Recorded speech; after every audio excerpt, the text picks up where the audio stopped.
In this guide, we're going over if you can play Resident Evil Requiem on a Linux. Before we do get into this guide, make sure to like the video and subscribe to the channel with all notifications on. It really does help the channel and lets us know that you want more content like this. We'd greatly appreciate it. If at any point throughout this guide you did have any questions, just ask them down in the comment section below and we can help you out further. I'm going to be doing my best to reply to every single comment down there. Now, short answer, yes. Long answer is obviously the rest of this video. There's no native Linux version, but you can play it through Steam's Proton compatibility layer, and it runs surprisingly smooth. On systems like, Ubuntu and Arch Linux or Fedora, you can expect 60 plus frames or 60 plus FPS on mid-range hardware. There's going to be stable performance with FSR enabled, and no major stuttering issues have been reported so far. I've also seen a lot of early player footage, and it shows it running right out of the box with Proton Experimental. Now, on a Steam Deck, that's going to give you a stable 40 FPS lock with low to medium settings, FSR upscaling enabled, and hair strands on without major dips.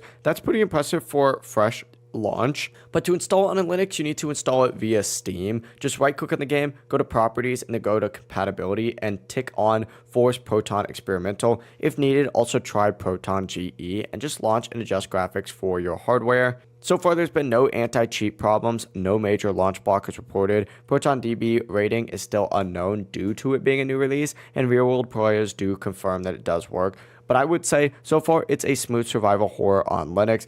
So yes, you can absolutely play Resident Evil Requiem on a Linux through Proton. If this guide did help you out, make sure to like the video and subscribe to the channel with all notifications on. It really does help the channel. Let us know that you want more content like this. We'd greatly appreciate it. And if at any point throughout this guide you did have any questions, just ask them down in the comment section below and we can help you out further. I'm going to be doing my best to reply to every single comment down there. Have a great rest of your day though. Peace.